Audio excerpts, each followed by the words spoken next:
сәттілік тілеймін апай. Жақсы жылдарда жақсы күндер жолға берейік. Еңбегің жемісті болсын деп тілеймін.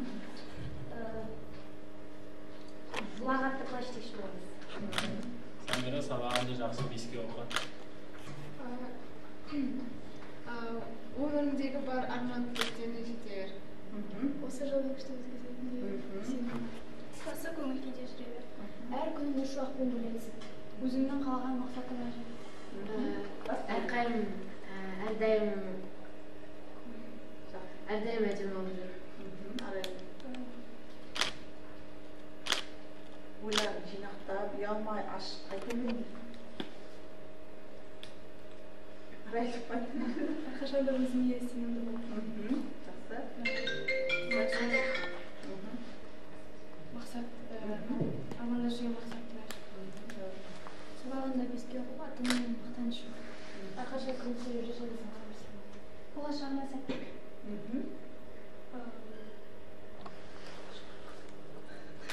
Болашақ. Жұмысыңызда жемісті болсын. Аумин, рахмет. Мінекей осылай біздің өзіміздің ыстық алақанымызбен бір-бірімізге деген ыстық лебізімізді білдірдік. Жақсы, рахмет. Орындарыңызға жайғаса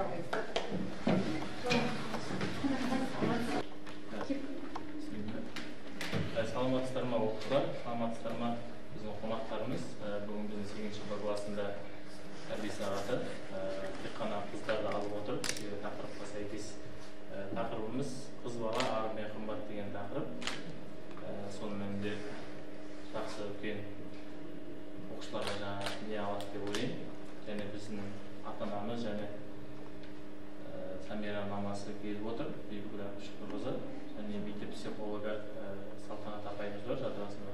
Және де директорының тәрбиешінің орынбасары Мейрам Көкбердіевна осы кісілердің көмектеріне жүгініп, бүгінгі тәрбие сағатымызды бастаймыз.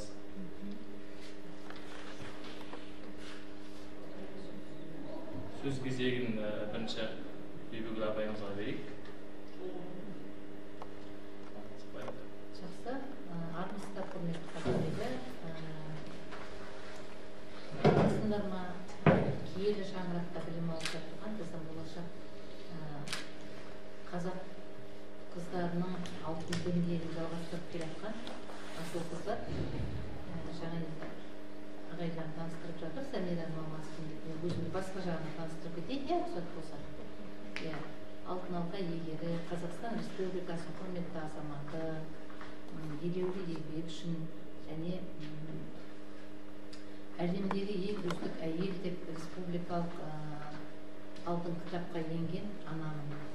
Сондықтан менің жолымды берсін сендерге. Бүгінгі тақырыбымыз ағайларымыз екеуміз ойласып таңдап алдық. Қыз бала ары мен қымбат деген кезде бұның ішінде бәрі айтылып тұр. Сендердің әдемі отыруларың, үйдегі жүрістерің, адамға қарауларың, үйде даже мына кесе ұсынып жатқанда да, дастархан басында отырғанда да, сөйлескенде де, мектепке келіп бір-біріне сөйлескеннің өзі ар жағында соған байланысты. Ар деген сөзді тек қана жаңағы бір нәрсені бүлдіріп қойған кезде арым жоқ па, ұятым жоқ па деп айтатын адам сияқты болып кетті қазіргі заманда. Ал негізі баяғыда ар, ұят деген нәрсе деген өте құнды дүние болған. Сонымен адам өзін баяғы әжелеріміздің ардақты болуы, киелі, қасиетті болуы, олар өздерінің тәрбиесімен, өздерінің тәрбиеге өздерін құл қылып санаған ғой. Сондықтан Әл-Фараби атамыз не дейді балдар? Тәрбиеде тәңір бар дейді. Көрдіңіз бе? Сен егер тәрбиелі болсаң, сен шынымен де тәңірмен, Алламен, өзіңнің шет атаңмен, шыққан тегіңмен, үнемі қай жерде жүрсең, әкеңді, шешеңді ұятқа қалдырмау, бауырларыңды, ағаларыңа, сендердің қандай болғандарының өзі міндетті түрде жақсы болсаңдар да, жаман болсаңдар да, ең бірінші туған туысқандарын естіп отырады, ата-аналарынан бұрын. Көрдіңіздер ме? Сондықтан бүгінгі тақырыбымызды ашып сөйлесуге бәріміз атсалысайық. Сіздерге де көп рахмет. Енді менің бастапқы сөзім осы, ары қарай тағы айтамыз, танысу осылай болсын.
сүйініші сізбен біз көтеріп жақсы сұрақтар қойып жауаптар тыңдап сондай бір жақсы бір ғанибет ғазиз сұхбат болады деп ойлаймын.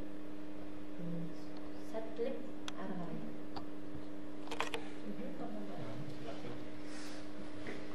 Қыздардың сұрақтары болса, апайларға ойларыңызда жүрген айтып отырыңыздар. Мен рұқсат болса осы тақырыпты ары қарай ашып кетейін. Жаңағы балдардың өзімді толық таныстырдым. Енді қараңыздар қыздар. Барлық қыздар үйде жүргенде ойлайды, мен ертең оқуға түскен кезде, мектепті бітірген кезде, университетті бітірген кезде, дипломымды алып, айлық әкелген кезде мен әке-шешемді бақытты қыламын деп. Көрдіңіз бе? Шын мәніне келгенде олай емес.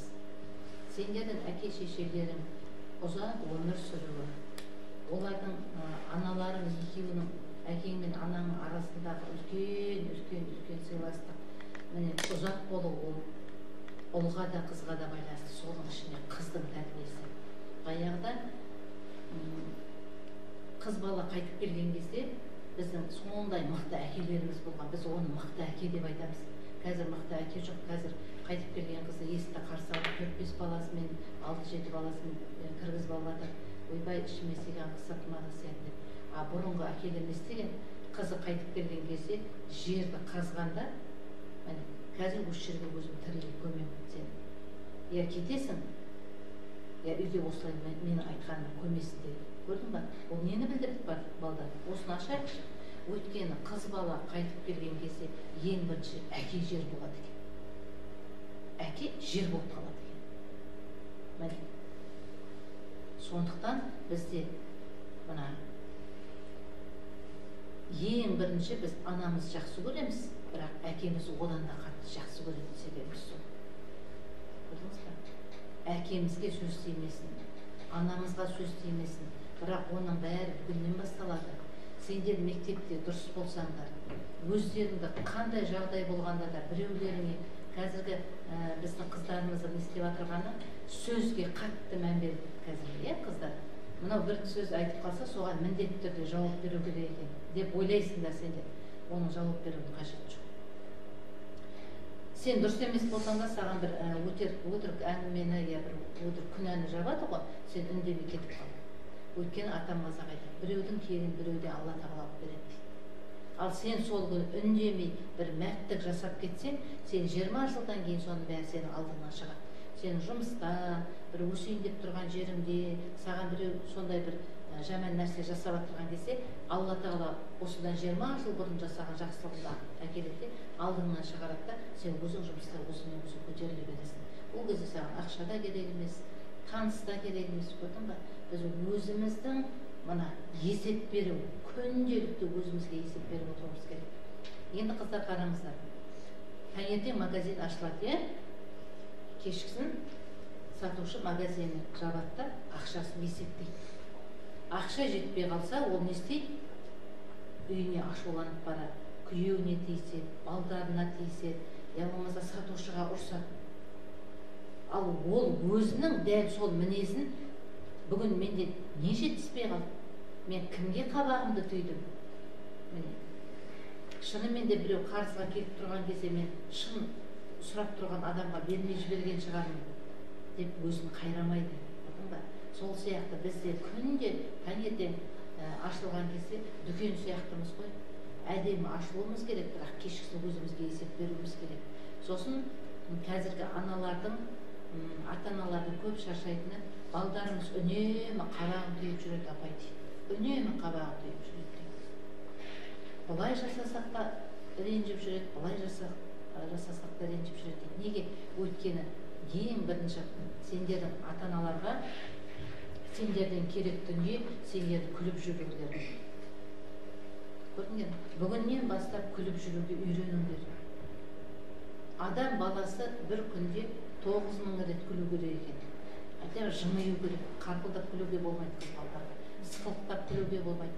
Ең әдемі күлкі жымиып күлу керек. Бірақ өкінішке орай біздің қазір қыздарымыз өте дарақыл күледі, даладан көшеде көріп жүрсіңдер, дарақыл күледі, ер балдарға қатты жаман сөз айтады, біз мына акиматта неде істеп отырғасын, қазір мен сотта істеймін.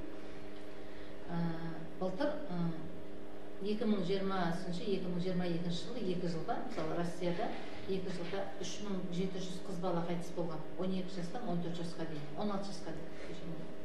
Сонда өздерінің криминальный нелер зерттеген ғой, неге бізде қыздар өлімі көбейіп жатыр? Не себеп? Сонымен олар 2 жыл зерттеген кезде сонда қыздар өздерінің тілінен табады екен. Өйткені ояқта шамалы бізге қарағанда тәртіп басқа, олар 12-13 жаста көшеге шығып пиіп ішеді, балдармен тең отырады, шалбарды киіп, шашын бос жібереді, қарқылдап күледі, пиіп ішіп болғаннан кейін ол ана қыздардың өзі тиіседі екен балдарға. Сен кімсің? Сенің қолыңнан не келеді?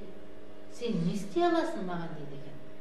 Көрдің ба? Осы 3 сөзбен өздерінің 12 жаста, 14 жаста, 15 жаста өздерінің өмірлерін өздері құртылады екен.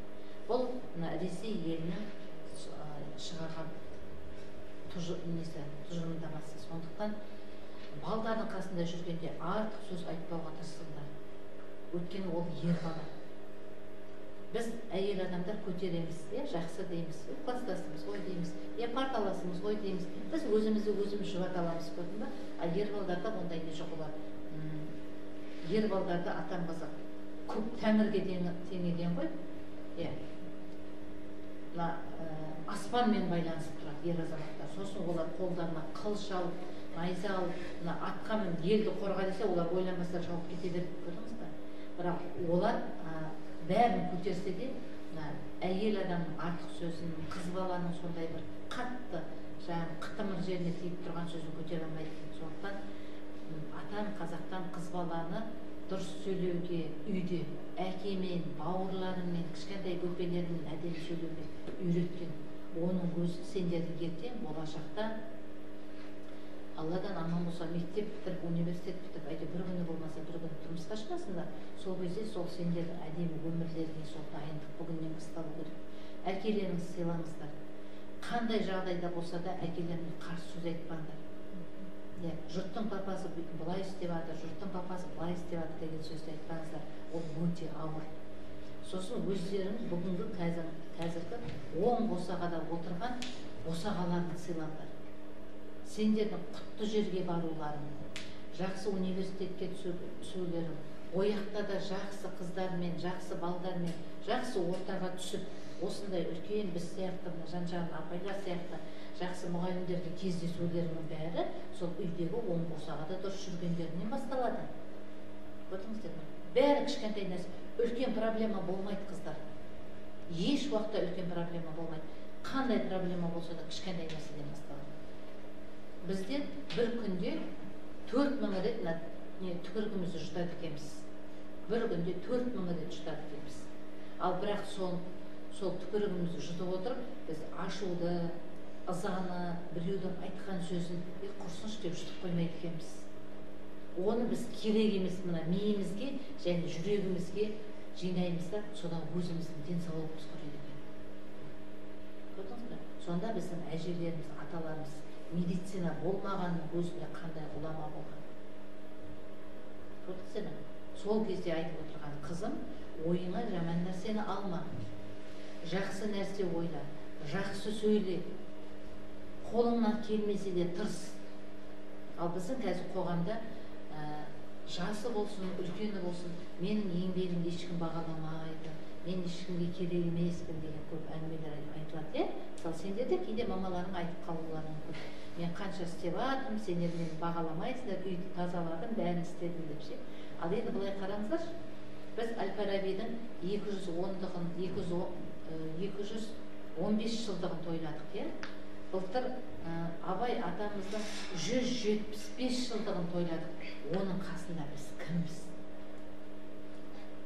Қараңыздар, ол кісілердің қандай еңбегін, қандай түнімен, күнімен жылап, сол заманда көзі ашық, бірақ соқыр адамдарға, көзі ашық, көзі көреді, бірақ көңілі мен көзі соқыр адамдарға қолынан келгенше жеткізіп кетті. Бірақ ол кезде ешкім бағалаған жоқ. Міне біз 175 жылдан кейін дүркіретіп тойлап жатырмыз. Дінмұхамед Қонаев ағамыз төбемізге көтеріп жатырмыз. Ол кісіге қаланың атын беріп жатырмыз, мектептің атын беріп жатырмыз. Сондықтан біз атам қазақ айтады, еңбегіңді сатпа дейді.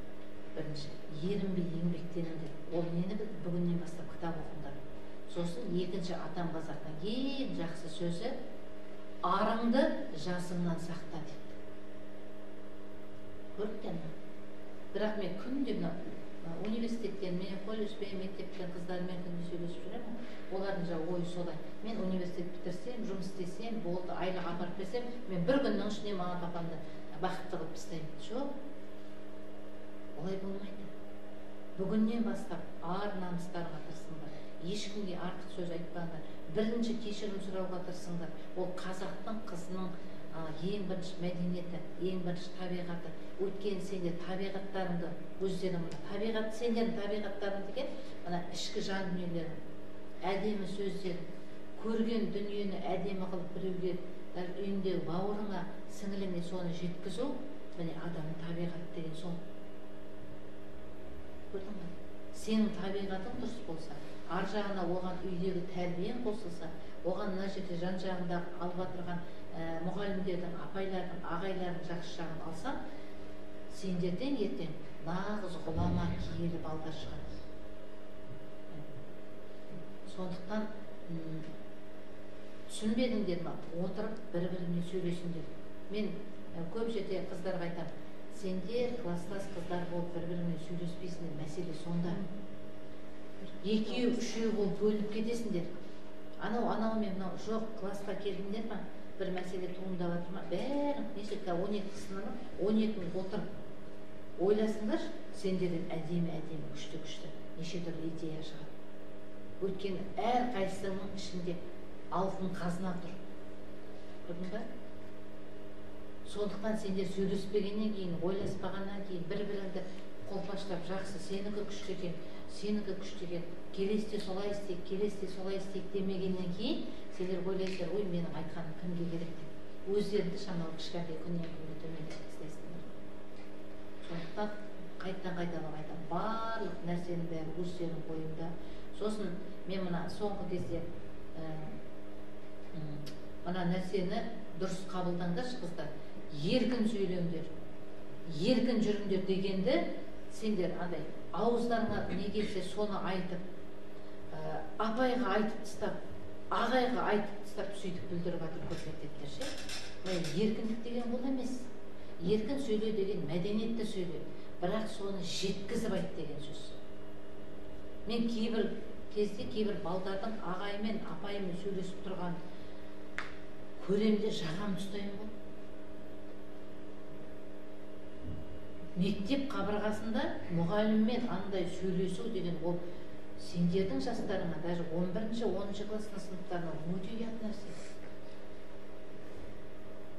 Өйткені әр класста өздерінің деңгейлерін білмесеңдер, ертең сен мектеп бітіріп кеткеннен кейін сол өздерінің дер кезінде түземегендерің үшін ертең мектепте, университетте үлкен сөз естисіңдер. Ал біздің тәрбиемізде не дейді? Балам дейді, ұлдарым, қыздарым дейді, бәрін жасаңдар дейді. Бірақ біреудің алдында кешірім сұрамайтын жағдайға өзіңді жеткізбе дейді. Өзіңді жеткізбе дейді. Көрдің бе? Сондықтан әрбір істеріңді ағайма, ағай сенен үлкен ба? Ағай саламатсыз ба? Менде осындай не бар еді, сізге айтуға бола ма? Мәдениетті түрде айтыңдар. Қасына келіп тұрып айтсаңдар, қасына тұрып бетіп тұрып айтқандардың өзі үлкен тәрбиеге жатады.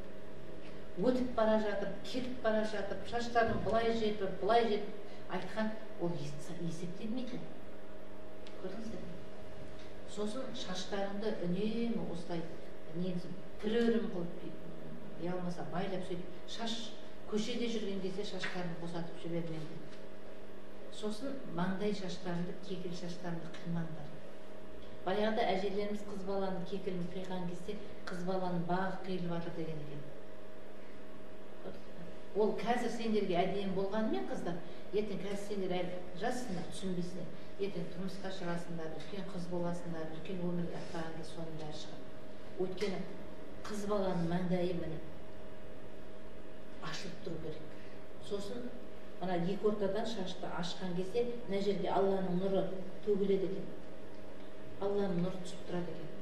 Сондықтан біздің мына Әйтеке бейді, Төле бейді, Қазбек бейді, Мәшкүр Жүсіп атамызды, Құдайберді Шәкәрім аталарымызды аналары мүлдем әріп танымаған. Бірақ олар айтқан нәрсені істеген. Көрдіңіз бе? Қыз кезінде қалай болу керек, тұрмысқа шыққанда қалай болу керек, не істеу керек? Өзімнен кейін ұрпағым қалу үшін. Өйткені бізде қазақта жақсы мақал бар. Ұрпағыммен мың жаса дейді. Мен бар болса бір 60-70 жас қана жасармын, мен мың жасай алмаймын ғой. Міне менің қыздарыма, ұлдарыма, немерелеріме берген тәрбиемен мен мың жасаймын. Оларға берген тәрбие дұрыс болмаса, мен жасай алмаймын ештеңе. Кітаптан оқығаннан ештеңе жасай алмайсыңдар. Білім бір бөлек. Қыздар, осыны оқып алыңдар. Білімді болу, ол барлық адам қолынан келеді. Ілімді болу келмейді. Әл-Фараби атамыз ілімді бірінші орынға қойған. Тәрбиені бірінші орынға қойған. Көрдіңіз бе? Әл-Фараби атамыз міне қазір оқиды ма, осы оқыған шумақтан ештеңе түсінбейтін болған. Бір шумақты 15 рет, 20 рет оқыған кезде ғана барып түсінген. Ал біз қазір қалай оқимыз? Біз жаттап оқимыз. Сөзге мән бермейміз. Үйде домбыра тыңдамаймыз. Күй тыңдамаймыз. Жыр тыңдамаймыз. Бұрынғы әжелеріміз, аталарымыз қалай таң атқанша рас екен. Таң атқанша жырды, күйді тыңдаған. Неге балдар? Осы сұраққа жауап беріңізші. Неге таң атқанша жыр тыңдаған?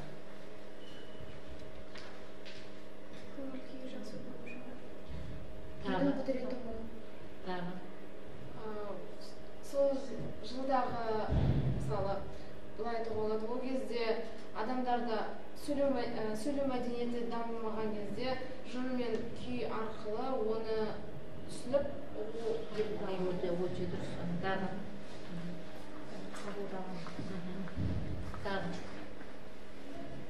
Бірінші жыр, күй, терме тыңдау адамды сабырлыққа үйретеді. Сабырлы болған ол кезде адам тыңдай алады. Екінші сол сөзді өздерінің ойына міне.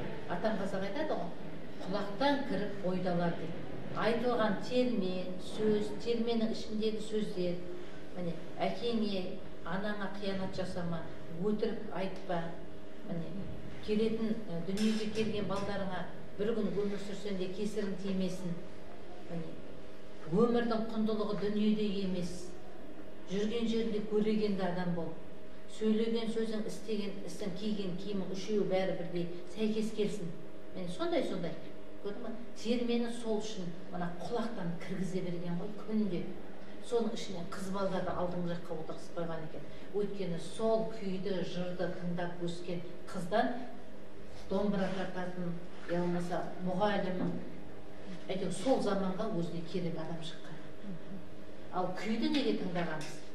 Күймен біздің аталарымыз адамды емдеген. Өйткені айтады, күй ойнайды қазағымның қанында дейді. Дина Нұрпейісованың киносын көрдіңдер ғой, қыздар, Дина Нұрпейісова алып қалады, Құрманғазы атамызды алып келеді. Сонда Құрманғазы атамыз Дина қызы ғой, енді ол кезде кішкентай болды. Сонда таң атқанша отырып, әруақтарды шақырып күймен жазып алған. Ол кезде Дина апамыздың екі өкпесі ағып кеткен дейді негізі. Шын өмірде. Көрдің ме? Екі өкпе жоқ. Температура 40-42. Барлық емшіне әкелгенде өледі деген ғой. Сонда Құрманғазы атамызды алып келген әкесі. Сіз бата бербедіңіз, сіздің бір тегін емес шығасыз. Сонда қызға қараған кезде қыз дейді, Дина Нұрпейісова атамыз, мынаны бәрі ішіп кіріп кеткен екен. Өкпемен ауыратын адам сөйтеді ғой, еттің бәрі кетіп қалды. Таң атқанша отырып, түнгі сағат 11-ден таңғы сағат 7:30-ға дейін әруақтардың бәрі жағып. Бүткіл күйді орындаған кезде Дина Нұрпейісова мынадан тек қана терме шыққиды. Сөйтіп жазылып кетеді. Содан айтып кеткен Құрманғазы атамыз, күй ойнайды қазағымның қанында. қанмен тазартыңдар қазақтың қызында, ұлында. Бойындағы жаман ойын, ауруын, арамдығын, бойындағы жаман ойлығын, пасықтығын, тәкаппарлығын бәрін күймен кетіріңдер. Көрдіңіз? Қазір біз домбыра тыңдамаймыз. Кейбір үйлерде өкінішке орай домбыра да жоқ, қамшы да жоқ. Көрдіңіз бе? Үйде қазақтың отбасында домбыра тұру керек. Домбыраны ойнау керек қалды. Домбыраның үні естілу керек. Ол бізге өте ауадай қажет нәрсе. Домбыраны ұстап шертіп отырғанда сен көп нәрсені өзің, ең бірінші домбыраны ұстаған кезде сен денеңді дұрыстайсың, шашыңды дұрыстайсың, етегін жабасың. Есті қыз етегін жабады деген сөз содан қалған. Қараңыздаршы, бәрі үйлесімді қылып айтқан ғой, соны аталарымыз ерінбей жасаған. Мына қызым тыңдамайды, ол мені тыңдамайды, оның мінез папасына ұқсаған, мамасына ұқсаған деп қазір өтірік сөзді айтпаған. Қазір 4 жастағы балаға мамалар сондай ақпарат құйып жатыр. Бұл қыз тыңдамайды, бұл папасының ерке қызы, бізді тыңдамайды. Оны естіп алған бала ертең 10-ға келген кезде, 15-ке келген кезде міндетті түрде тыңдамайды. Мен папамның қызымын деп шалқаяды, содан кейін 15-ке келген кезде мамамның қызымын деп шалқаяды, содан кейін артынан әкелеріне, шешелері екеуіне сөзі өтпей, шаршап, шалдығып, сосын менің алдыма күнде келеді сондай қыздар. Күнде алып келеді. Міне кеше бір ата-ана өзінің 11 жастағы баласына отказной жазып жатыр. 11 жастағы баласына отказной жазып жатыр. Өйткені ана бала өз қолдарымен құртқан әкесі мен шешесі. Тым тәрбие жоқ. Үйде ұлттық тәрбие жоқ. Көрдіңіздер? Сондықтан айналайындар, бүгіннен бастап өздерің дұрыстаңдар. Қастарындағы сендер осы 12 ғана қыз, осы мектептегі өздерімен жасты бүткіл 8-ші сыныптағы қыздардың бәрін тәрбиелей аласыңдар.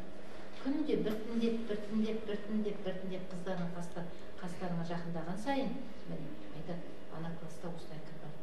Есімің кім? Ақнұр бар. Одан кейін Назира бар. Міне, соларға барайық, сол қыздармен жүрейікші, сол қыздардың әңгімесі дұрыс. Көрдіңіздер ме? Өздеріңізге байланысты. Сырттан келіп, ешкім сендерге ештеңе істеп бермейді. Өйткені қазір таңертеңнен кешке дейін мамаларың жұмыста, папаларың жұмыста. Сіздер даже ата-аналарыңыздың өзі осы нәрсені, көп нәрсені білмейді. Білетін шығар, бірақ айтуға уақыты жоқ. Түсініңіздер ме? Сондықтан қазақ елінің нағыз қайсар қызы болу үшін, бақытты қызы болу үшін, ертең өздерінде осылай тарихта қалып мынандай кітапқа ілігу үшін бүгіннен бастап әрқайсысын ұсталыңдар. Өйткені мен қыздар Аяла, Мейірім деген жетімдер үйі бар ғой, солармен көп жұмыс жасаймын. Олар сендерге қызығып отыр. Өйткені ол жерде білім алған басқа, мектепке келіп білім алған басқа. Олардың әке-шешелері жоқ. Әке-шешелері өз қолымен отказной жасап тастап кетті. Олар ана ауладан артық еш жерге шықпайды. Олар шығаратын болса, кішкентай балабақшадағы бала сияқты арасында бір музейге бір жерге апарады. Болды. Мына жерде сабақтан шығады да, ана жерде барады. Болды. Клең, әке-шешесі жоқ болды. Қараңыздар, оның қасында сендер ең бақытты қыздарсыңдар. Өмірге өкпелеудің де, адамға өкпелеудің де өзінің ережесі бар. Даже қиын жағдай болғанның өзінде өмірге өкпелеуге болмайды. Өздерің бойларын түзей біліңдер. Сендер дүниеге бостан-босқа келген жоқсыңдар. Сендердің әуелі Алланың алдына барып, сендердің жеті аталарың сендерді сұрап алды. Сендер сол жеті аталардың батасымен дүниеге келдіңдер. Ал сендер бір нәрсені дұрыс істемеңдер, сендердің әкелерінен бұрын, сендердің әкелерінің ар жағында тұрған жеті аталарын қара жерге қарайды. Әруақ ренжісе, адам баласы екі дүниеде жақсы өмір сүрмейді. Сондықтан біздің аталарымыз тайға таңба басқандай айтып кеткен. Алла қарғаған оңалады, әруақ қарғаған екі дүниеде оңалмайды. Ол баланы тәрбиелеуге болады. Оны қамшымен ұрсаң да, нұқсаң да, ер баланы тәрбиелеуге болады. 40-қа келгенде, 50-ге келгенде түзеліп жатқан мынандай азаматтарға Ал әйел адамды, қыз баланы тәрбиелеу өте қиын. Кішкентай кезінен кішкентай қателік кетті ма? Ол үлкен болған кезде, тұрмысқа шыққан кезде, 30-ға 40-қа келген кезде оны өте қиын. Сондықтан қай заманда да атам қазақ қыз баланың тәрбиесіне жек көргеннен емес, балдар. Сендер сөйтіп отырғызып қояйық, бүйтейік дегеннен емес, сендердің өмірлерің қор болмасын. Бағы ашылсын. Қызыма бармақтай бақ берші деп тілегенмін. Кішкентай ғана бақты тілеген. Осы бақтың өзі жетіп жатыр. Оның ішінде өздерінің денсаулықтарың да бар, бойларындағы әрқайсының тұрған бойларында қасиеттерің де бар, әдемі мінездерің бар. Бірақ біз қазір сырттағы адамдарға қарап, көп адамдар өздерінің жақсы жағын емес, жаман жағын шығарып алып жатыр да. Жаман тілдері шығып кетіп жатыр, дөрекілік көрсетіп жатыр. Кейбір ата-аналар келіп осы жерге айқай шығарып, менің қызым осындай, менің қызым осындай, қызыма сөйлеме. Олай айтпан. Аналарыңа үнемі айтып отырыңдар. Анашым, мен мектепте ең жақсы қызбын.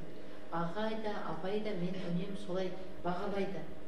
Ешкім төмендетіп отырған жоқ. Өздеріңнен сол сөзді естіген кезде сендердің мамаларың да өзгереді. Мектепке келгенде де ызғарланып келмейді. Қолынан үчкісін алып жаңағы мен анаған жазам, мынаған жазам. Біз бір-бірімізге солай көмектескен жағдайда,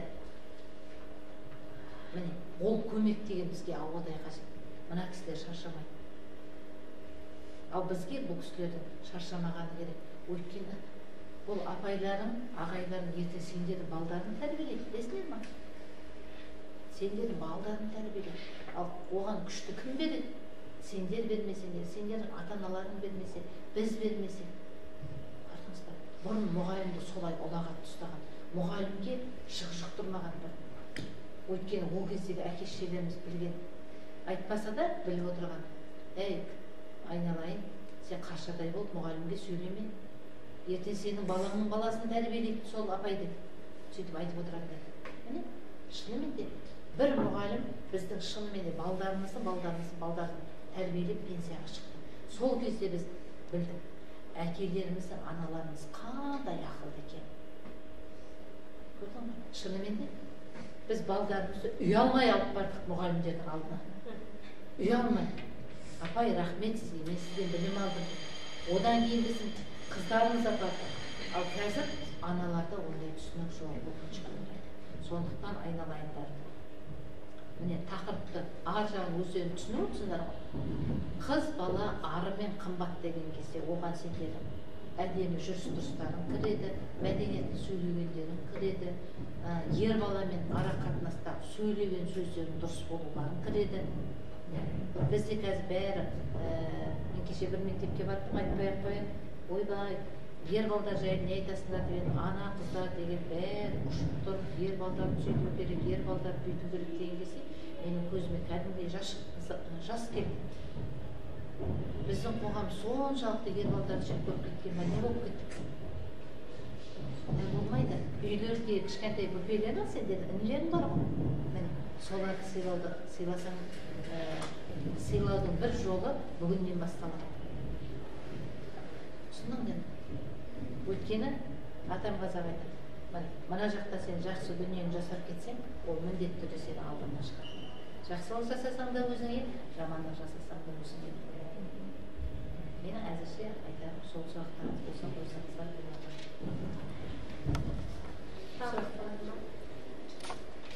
Тек тыңдағылар бізге. Кеше мысалы мектебімізде 8-ші 11-ші класстардың арасында гинеколог дәрігердің кездесуі. Енді бұл бір жағынан бізде қазақ менталитет басында мен қыз балалар тосылып жүреді, мен шығып кетті. Бірақ байқағаным мектепте жаңа бір сескенетін мұғалім отырса қоя алмай тұратын, бірақ іштерінде құж-құж қайнап жатыр. Салтанат апай да айта алмайды. Салтанат апай да ол бір кезде енді неше түрлі ата-аналар бізде келе берді, Салтанат апай да шығып кеткен екен. Сол жаңа сіздің айтуыңыздың жаны бар. Біздің жаңа қыз балаларымыз неге осындай кездесуді тек қана қыз балалар өткізе береді? Ондай нәрсені жаңа енді ерте жүктіліктің алдын алу, қыз бала тәрбиесі, қыз бала гигиенасы туралы неге ер балаларға да айтпайсыздар деп жатыр. Біздің қыз балалар ер балаларға агрессивті. Гендерлік саясаттың өзінің реті болады. Бірақ ол әрине біздің мектебіміздің өзінде де мүмкіндігінше баршы ер азамат болғасын, азаматтар жоғары қояды. Жұмыс бергеннің өзінде ер азамат үйдің асыраушысы деп 1,5 ставка кәдімгідей береді. Бірақ олардың шарты мектепке кез келген уақытта қоғамдық жұмысқа шақырғанда осы ер адамдардың қол көмегімен өтеді дейді. Жол беру мысалы сондайлардың бәріне енді мүмкіндігінше айтып отырады. Енді осындай бір ахуал көп класстарда бізде қыз балалар старосты да топ басшысы. Жаңағы ер балаларға қатты бір өктем сөйлер көргенде қарны ашып қалады. Бұл біздің жалпы қоғамда үйде әйел адамның басқарып рөл еніп біткенде. Енді жұмыс барысында енді бізде айтады ғой, қызметте әйел деп бөлінуге болмайды деп. Өзіңіздер білесіздер, мемлекеттік саясат, мемлекеттік басқаруларды да 30% жаңағы әйел адамдар болу керек дегенде. Бірақ білесіз, менің ойым 10 ер балаға бір қыз бала татыса жақсы. Ер балалар тіпті сабақ оқымаса да айтса, олар жақсы пікір айтады. Сол бізде үйден тәрбие, ол мектептен емес, үйден де тәрбие, одан мектепке келгенде біздің қыз балаларымыз сол жағына ақсап жатады. Жаңағы ер балалармен пікірмен санасу оларды, қол жұмсау, тебу, қол жұмсау да болады. Тебесіңдер, қартайып көтересіңдер. Енді ол тап мына класста, ана класста бар деп біз айта алмаймыз. Бірақ осының себебі неде кейін, әлде шынымен бізде отбасы құндылықтарында әкенің рөлі кәдімгідей төмендеп кетті ме, әлсіреп кетті ме деп ойлаймыз. Әсіресе біздің мына қазір енді Есет Батыр мөлтек ауданымыз ғой. Біздің ауданымызда көпшілігі толық емес отбасылар. Түсінеміз, сондай аналарда, былайша қазір психология айтады ғой, ер адамға тән жаңағы энергетика басым болып кетіп, енді олар үй асыраушысы да болып кетеді, мысалы жалғыз басты тәрбиелеуші да, үй асыраушы, түздің да болып кеткесі, соны көргенмін. Үйінде өсіп отырған ұлда қызда мысалы осылай болу керек екен деп содан басталатын да шығар деймін. Көп жағдайда біздің мектепте енді басқа мектептермен салыстырмалы түрде қарағанда толық емес отбасылардың қатары көбейіп келе жатыр. Басқа мүмкін ол қалаға, мүмкін біздің елімізге тән сипат шығар. Мысалы айына әрбір жаңағы айтып жатады ғой, статистикада әрбір Қазақстанда үйленген айына 8 отбасы ажырасу несі жаңағы неке бұзу фактілері тіркеліп жатады. Сол осы бастан біздің қыз балаларымыз ол отбасы құндылығы дегенді бәрі осыдан келіп басталады. Егер енді осындай жағдай менің ата-анамның басында болды екен деп та ол тектен ызаланбау керек. Ең болмаса сіздер кәдімгідей болашақта ол әйел заты қанша қызметтен өссе де ол 3 баққа шықпайды. Ешқашан ел басқарған емес қазақтың тарихында.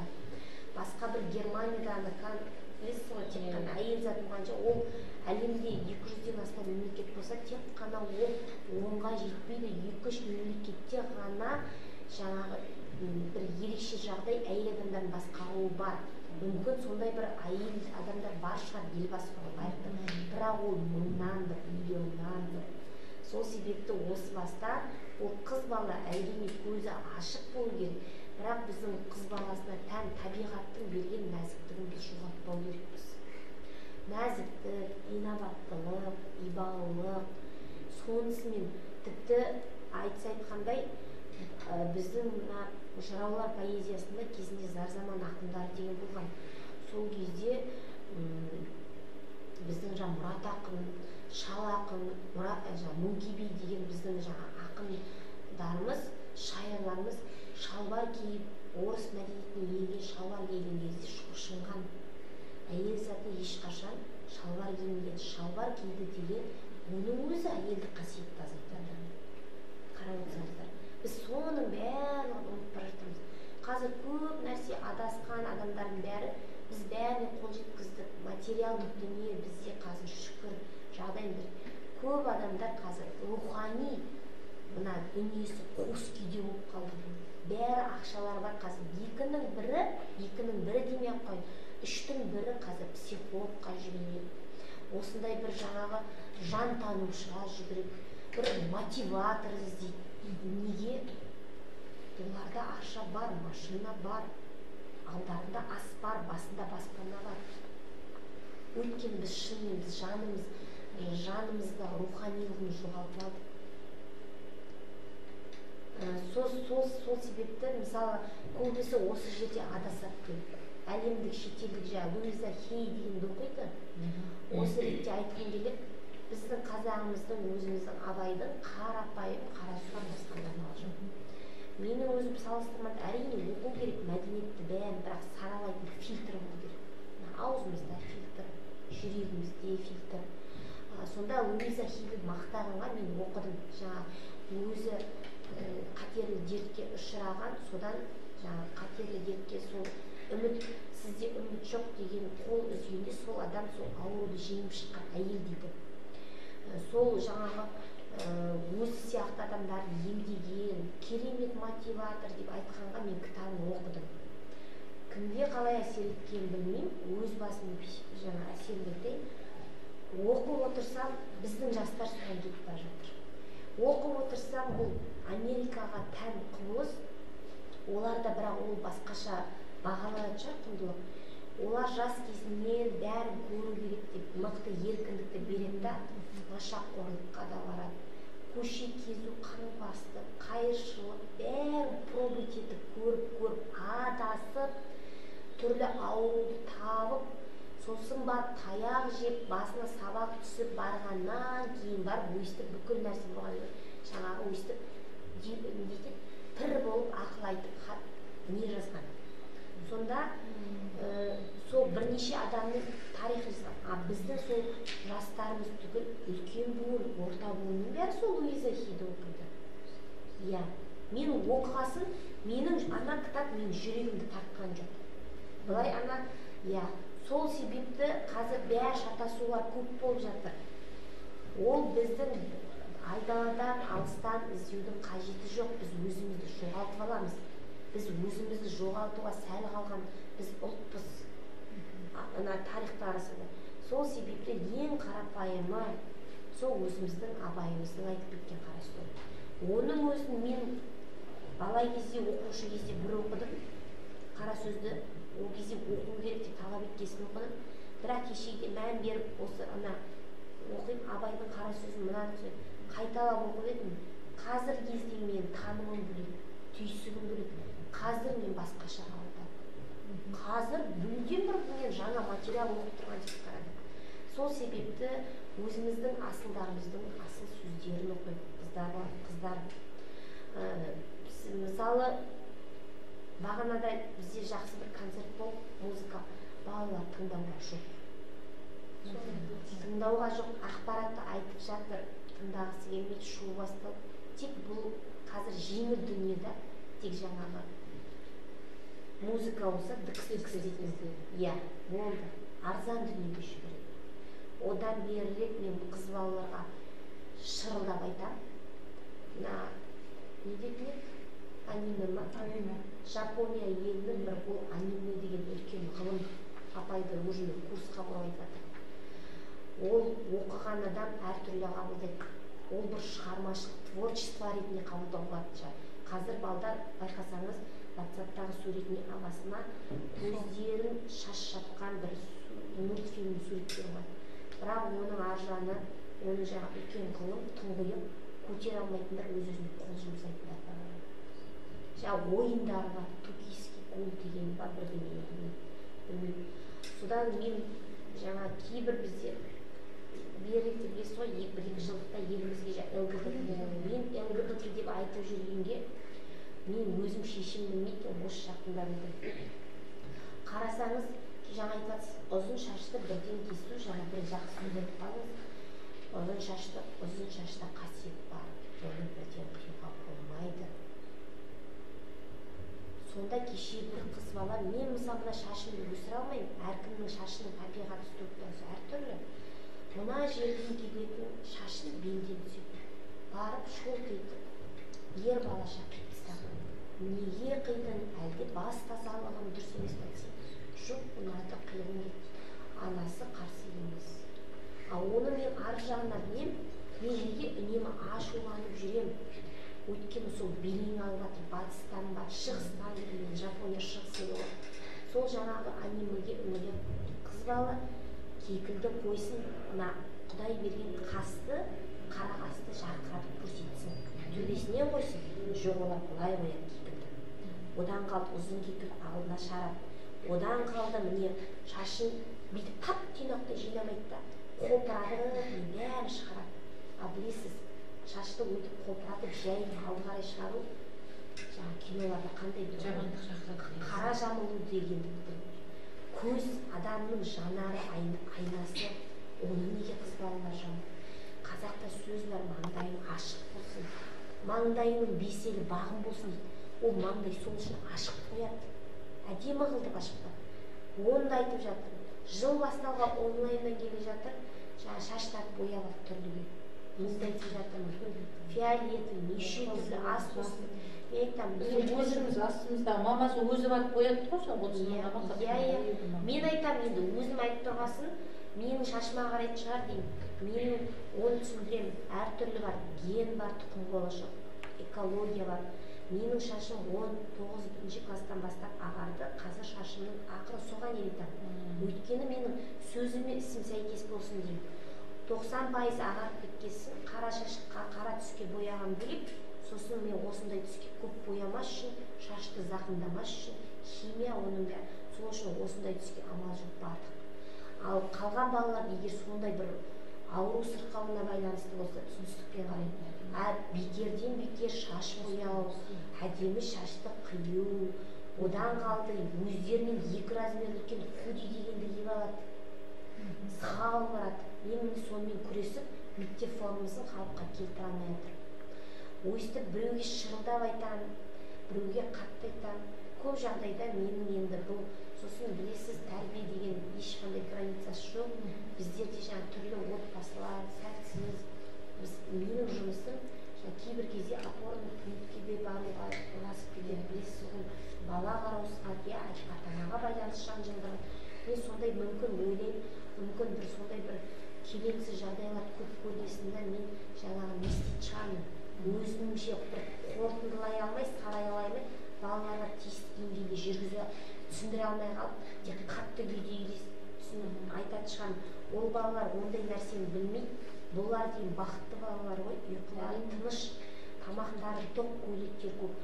Мүмкін бұларға түсініксіз шығар деп, былай да айтам, түсінетін бала бар. Сол баяғы біздің қазақ классымыз. Енді мектеп, аралас мектеп, мысалы жасыратыны жоқ, мен қазір айтпаймын, жаңа ауылын жасырған университет дейді, ауылын жасырған астына өйтті. Орыс класстарының маған ата-аналары өстіп қазақ классының ау, сіздер қазақсыздар деп біздің сөйлеудің өзіне мен қазір мән беріп болдым. Орыс класс десем, неге сіз нацистсіз, ұлтшылсыз дейді. Неге бөлесіз? Сіз келіп тиісе бересіз. Орыстар класстарымен келіп санасасыз ба, қазақ класс дұрыстан. Бірақ жаным ашып, бүйрегім бір тұрады ғой қазақ класс. Сонда ойлаймын, қаншама ата-аналар маған арыз жазып, қыз балаларымызға тиісіп жатыр деп айтқан кезде мен өкінемін да, бір жағынан шамал жүремді, жаным ашқасы тағы айтамын. Абайдың сөзі бар ғой, қайран елім қазағым деп бір күйліп айтады өнер ол. Соны айтамын, жаны ашқан адам сөйтіп қатты айтады. Соны түсінетін мен күтем әлде біз жастарымыздан. Сол себепті бүгінгі әңгімеден әдемі ойды түйіп алыңдар. Сіздердің аналарыңыз қайда Бүлгүл апайдың баласының алдымен қатар шығар. Мен білем, көп ата-аналар тіпті менің өзім жас дегенмен менен де кіші. Сол себепті жаңағы бірақ оған қарамайды. Бір бала бар, атасынан өте туады, бір бала бар, атасынан жете туады, бір бала атасынан кете туады. Мүмкін сіздер сондай бір болады ғой, ата-аналарыңызға ақыл айтатын, ақыл жастар дейді. Осы бастан өз өмірлеріміз өз қолдарымызда. Ары мен қымбат, жалпы өмір қымбат. Көңілсіз жүру деген дұрыс емес, қабақты ашу керек, жақсы сөз сөйлеу керек, жақсы сөз жарым ырыс, жақсы сөз жанның дауасы. Ал ана айтады ғой, дәрігерлердің өзіне айтады, сіздерге жаңағы келіп жатқан қабіздің дәрігерлер адамның түріне қарамайды дейді, тек айтады да жаза береді дейді. Ал олар бір дәрігер, жақсы дәрігер бар екен, келген науқасқа айтты, ой болды, сіз мына дәрілерді ішіңіз, жазыласыз, құландай ағын. Содан келеді дейді, дәрігер, мен сіздің дәріңізді ішіп жазып берсін десе, сондан апай, мен сізге дәрі берген жоқпын деп, мен сізге дәрумен бердім деп айтады. Сізге дәрумен бердім, дәруменмен қоса мен сізге жақсы сөзімді бердім, ішімнен ниет еттім сізге. Осы адам жанның ауруынан айықсыншы деп дейді. Сол себепті соған мән беріңіздер.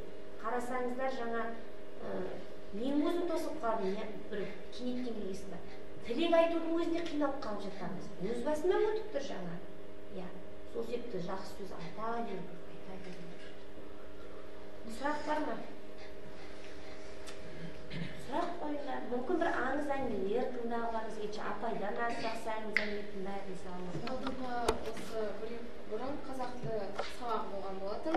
Сол кезде бізге Мейрамгүл апай береді.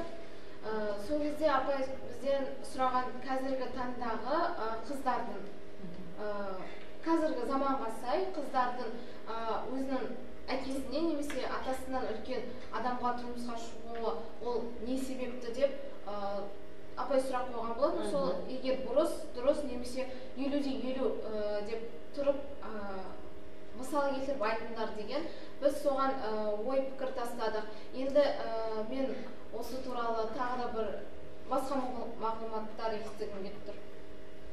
Сіздер ойларыңыз қалай өздеріңіз? Дұрыс деп ойлайсыздар ма, дұрыс емес? Дұрыс. 50% болады. Жағдайы жоқ. Мысалы, әлеуметтік жағынан жағдайы жоқ. Аналар бір өзін түсінетін адамды тауып, аналар ма, қыздар ма? Аналар бар. Қыздар ол шығуы дұрыс емес деп ойлаймын. Аналар екінші қайтарады. Екінші қайтарады айтып тұрған. Жақсы. Ал дұрыс емес дегенде неге ойлайсыздар? Ол ақша үшін шығуы мүмкін. Ақшасын пайдаланып сол шалу. Менің ойымша апай бізге айтқан болатын, апай өзінің ойын түсіндірген, осы қазақ әдебиетінің саласындағы адамдардың бірі Әміре Қашаубайұлы. Осыған байланысты ол Асанәлі Әшімов, оның бірінші жары болған болатын. Ол дүниеден ерте озған, менде оның 2 баласы да дүниеден ерте озған соң Асанәлі Әшімов күйзеліске түсіп, ауруханада ұзақ жатқан болатын. Сол уақытта емдейтін адамдардың бірі сол оның кітапшасы болған, сол кітапшасы оқығанда оның бар несін, ойын түсініп, оған деген сезімі пайда болған. Сол осыған байланысты біздің апай айтады,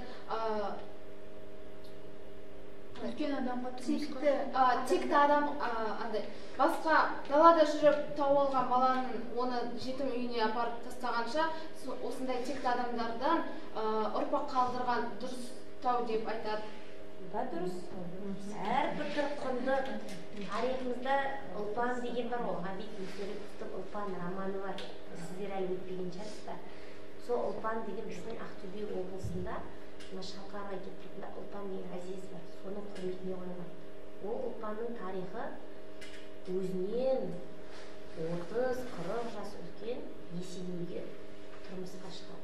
Сондағы мақсат осындай ел басқарған батырдан сол айтады, жаңағыдай ақылмен шығады. Сол себепті әр жағдай әрқалай. Оның жаңағы дұрыс емес жағы да бар, дұрыс жағы да бар. Егер сондай текті біздің жаңағы ер азаматтар болса, жаңағыдай өмірден өткенде бір жаңағыдай өте қайғылы оқиғалар болса, сондай тағы да басқа біз қазір ойымызға түспейтін бір жағдайлар болса, түсіністікпен, мораль, адамгершілік тұрғыдан, имани тұрғыдан ол кезде әрине болады. Ал тек қана материалдық дүние деген жаңағы материалдық дүниені көздеу арқылы басқа жаңағы дұрыс емес пиғыл ниетте шығу, ол әрине жаңағы дұрыс емес. Апай, сіздің пікіріңіз қалай? Ой қосыңыз. Енді мен Астанаға Әшімов атамыз деген ол деген бір туар адам. Негізі мен осы Бағдагүл ханыммен Ашанәлінің кездесуін мен негізі бұл жерде бір Алла Тағаланың сыйы деп түсінемін. Өйткені ол шынымен де балдарынан айырылды, әйелінен айырылды, бірақ ешқандай араққа салынып кеткен жоқ. Сол ортада өзін ұстады, шынымен де күйзеліске түсті. Бірақ сол кезде мына больницаға түсіп қалуы, ол Бағдагүл ханымның оған өз деңгейінде көңіл бөліп, қасына барып, қысылмай, сізге не керек, жағдайыңыз қалай деп сода ол Бағдагүл ханымға да оңай емес. Аралары 35 жас, 40 жас, 40 жастай аралары. Өзін соған не істеу, және Бағдагүл ханымның бір жақсы жері, ол анасымен ойласқан. Анашым, мен не істеймін, не қазір мен тұрмысқа шыққан жоқпын, мен жасым 35-ке келіп, осы кісіде маған бір екеуміздің арамызда әлі сөз жоқ, бірақ сондай бір кішкентай бір көзқарас деген болады балдар. Бір әдемі көзқарас, бір білдіру, ниет білдіру, сыйластық, қолын ұстап, сонымен ыммен түсіндіру деген сондай болған. Сол кезде анасы айтқан, жақсы айнала, егер өзің соған дайын болсаң, мүмкін бір Алла Тағала сондай бір саған бұйыртып тұрған сенің бағың шығар деп. Шынымен де бағы болды. Қосылғаннан кейін екеуінің ортасына Алла Тағала ұл берді. Көрдіңіз бе? Қыз емес, ұл берді. Міне шежіреде жазылды қалды. Сондықтан бұл енді тарихымыздың қазіргі заманына келгенде ең бірінші көп жерде қазір студенттердің арасында бұл бірінші орында тұрған тақырып. Студенттер, ауылдан келген қыздар сондай ойланбай не істеп жатады. Сөйте салайыншы, бүйте салайыншы. Бірақ бұл деген сендердің өмірлерің қайтадан қайталап айтады. Жаңа ер азаматқа сен ол араларың 40 жас, 50 жас бола берсін, сендер өздерің бүгіннен бастап әкеге деген, анаға деген, класстас балдарға деген құрмет болмаса, сен оны сыйлағанын түсінбейсің. Сенің төбеңе алтынды құйып қойып жатса да сен әлі түсінбейсің. Сондықтан ондай адамға шығудың өзі де ұлылық негізі. Оған қыз баланың мықты қайраттылығы мен ерлігі керек, бұл жерде ерлік керек және көрегендік керек. Көрдің бе, оны сендер сол кезде өткені ол 35-те, ағай 70-те. Көрдің бе? Ол екінің бірінің қолынан келмейді. Жағдайын жасаумен бізге былтыр келген айтысы өтті ағайдың. Бағдагүл ханыммен бірге кездесіп нестедік, облыс әкімі болдық, күтіп алдық. Сонда ол қасында шынымен де бір жағынан әйел, бір жағынан көмекші ретінде жүр. Аяғын алып беріп, сүйеп, көрдің ба? Сонда сіз деп сөйлейді екен. Сіз деп сөйлейді екен. Мен көп, ол да айтып жатыр, мен көп жағдайда бұл кісіге салмақ салмаймын. Бір жағынан қарындасы ретінде де қараймын, бір жағынан әйелі ретінде де қараймын. Шаршап қалып демалып алсын деп айтып жатыр жаңағы телевизия адамдарына. Біледі уже. Как медсестра ретінде және бір жағынан күйеуі ретінде болады, көп қозғамай естемейді. Бізде де үйде де тәл осы. Көрдің ба? Қайтадан қайталап, бұл үлкен қыз баланың, қазақ қызының ерлігі. Оны сендер егер өздерінде ондай сабырлық, шыдамдылық болмаса, ондай ақыл болмаса, оны сендер ұстай алмайсыңдар. Оны да ұстауға ақтылық керек. Енді жаңа Мейрамгүл апай айтқан нені сұрақтың несін шамалы кішкене өрбітіп кетейін. Неге біздің қоғамда қыз балдар ер балдарға соншалықты сондай агрессивно қарайсыңдар? Мен қайталап айтамын, кеше ана мектепте ойбай кәдімгі көзіме жас келіп. Сонда сендер сол осындай жаста ер балдарға деген әдемі сыйластық болмаса, өздерінің өмірлерінде бір уақытша нәрсе ғой бұл деген. Сондай әдемілік болмаса, әдемі сыйласым болмаса, соны бір әдемі жарасымды қылып жасамасаңдар, онда балалық шақтың, жастық шақтың қадірі қайда деп ойлап қалдым да. Әрине бұның бәрі Мейрамгүл ханым 100% үйдегі ананың дұрыс еместігі. Өйткені қазір шынымен 80% аналар үнемі балдардың көзінше ер азаматқа сөйлейді, біріншіден. Екіншіден, ер азаматты жұмсайды, ана ползонканы бүйтіп жіберші, памперсті сөйтіп жіберші, мусор төгіп кеш, бүйтіп жіберші, мынаны істей салшы, ана қызға тиме, өзің істей салшы. Міне осыдан әке тақтан түсті. Баяғы менің анам, менің анам 16 бала туды, ана тұрған газетке бала емізіп отырып, әкемізді емес, бізді жұмсайтын. Көрдіңіз бе? Әкем жұмсамайды. Ол әкем ғой, сендер қалай жұмсайды деп отырсыңдар. Өзі сонда аяғына бала тергетіп отырады. Біз барып, әкемізді жұмсаған жоқ. Біз енді сабақта жоқ десе былай, өздері араларында не болған жоқ. Біздің көзімізде еш уақытта әкеміз жұмсаған жоқ. Ол кездің тәрбиесі сондай болды. Ол кездің әкесі әке болды. Қазіргі әкелерді, әйелдердің өзі сондай айналдырып жіберді. Мал бағып атқан жоқ қой, бірден істеп атқан жоқ қой. Бәріне жұмсайды, бәріне жұмсайды, бәріне жұмсайды. Көрдіңіздер ме? Сондықтан аналарың қандай сөз айтып жатса да, қыздар қандай сөз айтып жатса да, әкелерің жағы, сендер тек қана соның жақсы жағын қабылдаңдар. Әкелеріңді бірінші орынға қойыңдар, ағаларыңды бірінші орынға қойыңдар. Сосын мына менде бүгін мынандай іс болды сотта. 9 класс пен 11 класстың балдары төбелескен қызға болады. Көрдіңіз бе? 11 класстың баласының мұрны сынған, соған 11 класстың мұрны сынған баланың әкесі 500 мың теңге арыз жазып бізге сотқа келіп тұр. 250 теңгеге түсірдік, бәрін шештік. Сода екі ортада қыз, ана қыз барғанда жүгіріп барып ана балаға айтқан, маған тиісіп бар, бүйтіп бар. Көрдіңдер ме? Балдарды еш уақытта екі ортаға салмаңыздар, өздерінің шешімдері. Саған келіп ол бала бірдеңе деді ма, сен жаймен жауап бер. Жаймен деп айт. Оны ағаңа барып, ағаң келіп, оны ұрып, одан оның әкесі шық. Міне көрдіңіз бе?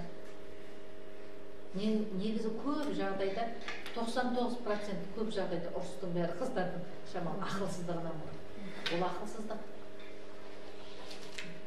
Сондықтан қандай не болса да ер азамат сыйлаңдар, әкелерін сыйлаңдар, аналарың айтып отырған нәрсенің бәрін дұрыс деп қабылдамаңдар, имен папаларың жайлы айтып жатқан кезде.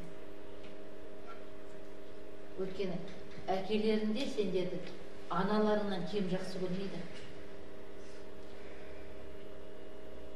Бізде ер азаматтарымыз, әкелеріміз таңертең үйден шығып кеткен кезде олар шынымен де жұмыс істеуге шығады екен. Шынымен жұмыс істеп кетуге шығады екен. Біздер жұмысқа шықтық дейміз, әйел адамдар. Көп жағдайда өзіміз жағдайымызды жасаймыз. Шай ішіп аламыз, анаумен сөйлесеміз. Өзімізге ыңғайлы комфорт жасаймыз. Дұрыс па? Ал әкелеріміз басымен сүңгіп кіріп кетеді сол стройкеге. Алдатына қарамай кешкі 6-ға дейін. Әбет ішет, ішпесе ол да жоқ. Ол шынымен де жұмысқа кетеді. Сол үшін ер азаматты біз сыйлаймыз. Алдынан келген кезде күтіп аламыз.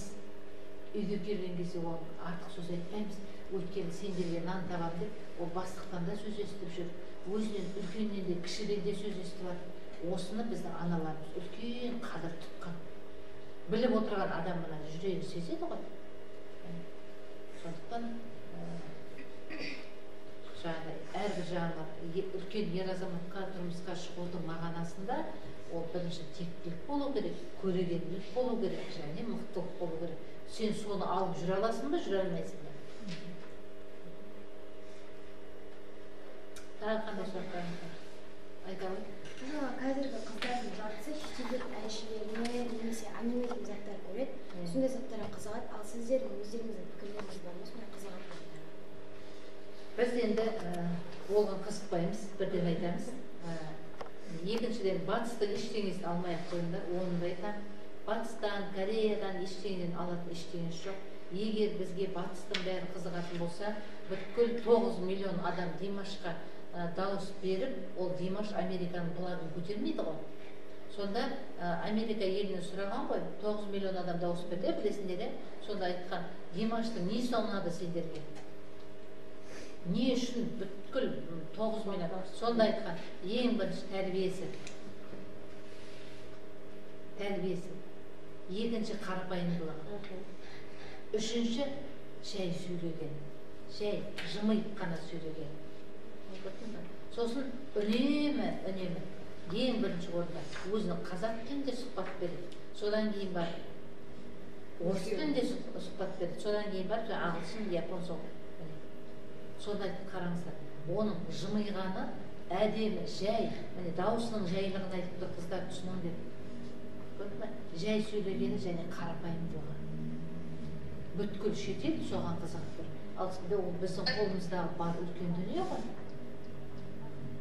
Көрдіңіздер ме? Сондықтан ол шетелге мен қызық деп айтпаймын сендерге. Батыстан бізде алатын ештеңе жоқ. Егер біз батысқа анаусын ала ғой деп айтайын десеңдер, оларда қыз бен қыздың үйленуі, еркек пен еркектің үйленуі,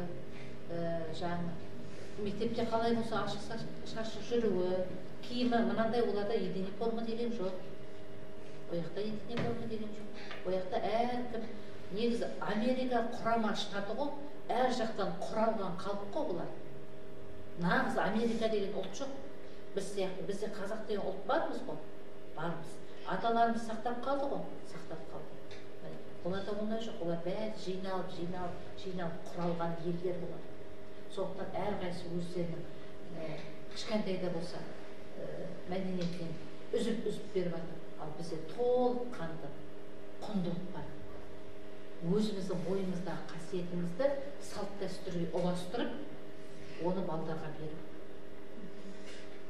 Ешқайда барымыз қажет жоқ бізге. Сосын салт дәстүрге бірінші қатты көңіл бөліңдер қызбалар. Шаштарыңды өсіріңдер, әдемі кең етік көйлек киіп жүріңдер. Омырауларың үнемі жабық болсын. Мен айттым ғой, арыңды жасыңнан сақта, осы бастан бастап әдемі киініп жүріңдер. Ертең соған үйренсеңдер, ертең мектеп бітіріп, бәрі түрлі тұрмысқа шығасына, сол жерде дайын болып баруларың. Ал бізде қазір ажырасу себебі, біз Ақтөбе ажырасуда бірінші орында тұрмыз. Екінші орында Астана тұр. Қызылорда жақта, Шымкент жақта ажырасу вообще жоқ. Ақтөбеде бірінші орында тұрмыз. Өйткені біз үйде дайындап жатқан жоқ ешкім. Үйде айтып жатқан жоқ, қызым, сен 4-5 жылдан кейін кетесің. Мынаны дұрыстап істе, ыдыс-аяғын дұрыстап жу, кешкісін селтеңдеп көшеде жүрме. Әкең өлтіреді, жаның шығарады деген сөзді қазір көп ата-аналар айтпайды. Қазір үйіндегі мамалардың өзі әкелерімен ұрсып отыр. Бара берсін, шыға берсін, ештеңе көріп отырған жоқ, бұл қыз қызық көріп отырған жоқ дейді. Қызық деген осы. Мектепке келдің ба, сабағыңды түсіндің ба, апайларды көрдің ба? Апайдың түсіндіргенінен артық, ағайдың түсіндіргенінен артық ештеңе керек емес. Сосын кітапты көп оқыңдар. Дін дегенді, кеше маған барған жердегі қыздардың несін айтып жіберейін бе? Дін дегенге кәдімгідей апай біз орамал тағайық деп едік, бүйтейік деп едік, сөйтейік деп едік деп. Бізде аттан басқа тақпаған. Мен мысалы бүркенді киіп келіп отырмын ба? Жоқ, орамалым басымда. Мен соттың ішінде де осылай отырамын. Бірақ біздің қыздарымыз төбедей киіп, шашын өріп, шашты екі жаққа өрген, сырғасын тағып, киімін киіп, кетуге дайындалатын қыз сияқты болып жүрген. Өйткені жол мақсаты жету, қыз мақсаты кету дейді. Көрдің бе? Оған сендер бүгіннен бастап дайындалмасаңдар, ертең барған жерде күйеуіңе де сөзің жүрмейді, енеңе де сөзің жүрмейді. Айтайын деп тұрған сөзің дұрыс шығар. Дұрыс шығар, бірақ оны жеткізе алмайсың деп. Көрдіңіздер ме? Сондықтан біздің қазір көп ата-аналарымыз өкінішке орай қызды дайындап отырған жоқ. Біріншіден. Екіншіден, уже тұрмысқа шықпағаныңызға машина алып беріп жатыр. Тұрмысқа шықпағаныңызға квартира алып беріп жатыр. Міне бүгін келген отбасы айтады, апай, ол менің ізімнен ерсе ерсін, ермесе мамасының қасында қала берсін, мен өзім квартирам бар, балдарыммен барамыз, сол жаққа отырамыз. Бұл қыздың әке-шешесінің қателігі. Көрдіңіз бе? Қыз баланың үйі арқасында деп естерінде болсын. Сендердің үйлерің, арқаларыңда қай жерге барасыңдар, сол сендердің үйлерің. Ал екінші, үшінші үй алып қойдың ба, сенде еш уақытта ештеңе болмайды. Бақ та болмайды. Балаң да баянсыз болады. Жолдасың да сені сыйламайтын болады. Адамда бір-ақ қана үй болу керек. Осыны түсініңдер, осыны ұғыныңдар, шаштарыңды қимаңдар. Өйткені бізде мына жерге бір түйір шаштарың түсіп қалады ғой, әжелеріміз айтады, шаштарын жинап жүріңдер дейді. Осы бір түйір шашты құстар алып кетеді. Ұясының ішіне барған кезде 46 градус температура беріп тұрады екен ана бір түйір шаш. 46 градус температура. Соның үстіне ол балапандайды екен. Бір түйір шаш. Көрдіңдер ме? Ал енді сондай шаштарың әр жерде түсіп қалматса не болады? Бір түйір шашпен, мысалы, сендердің қай тектен шыққандарыңды, қай ұрудан шыққандарыңды, жастарың нешеде, жынысың қандай, соның бәрін білуге болады. Сол үшін атам қазақ қыз баланың шашын мықты сақтаған. Ал шашын қиған қызды, бағын қиған қыз деп айтқан. Сондықтан тыңдағандарға көп-көп рахмет. Сұрақтарың болса қойыңыздар. Бар ма тағы сұрақтарыңыз? Ең бастысы өздерің сыйлаңдар. Өздерің сыйласаңдар, балдар сендерге артық ештеңе айтпайды. Сұрақтар жоқ болса қорытындылап жұмсатып аяқтайық.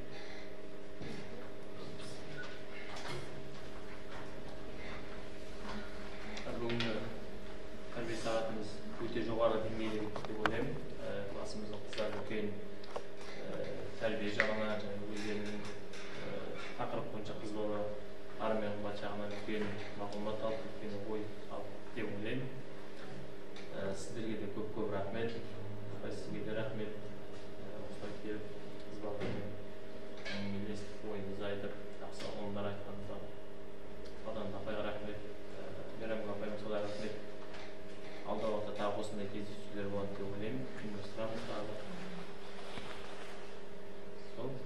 Енді өзім бір кішкентай сыйлығым бар, соны қабыл алыңыздар, беріп отырайын.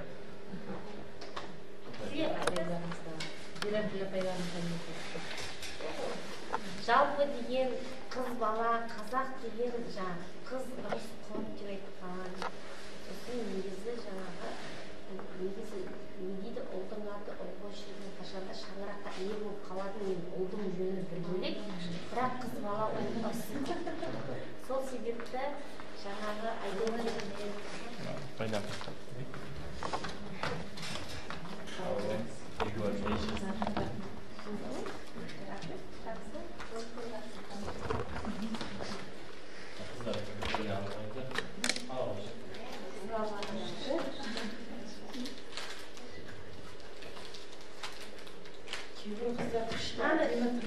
оның ары қарай жалғасы бізде технология кабинеті бар, жақсылап тәртіптеп шай ішуге де болады.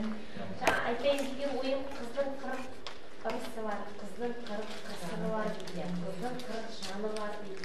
Сол себепті бізде қазақ қыз балаға тек қана тыйым сала бермеген 40 үйден қыз баланы күнде отырғызған. Қыз балалардың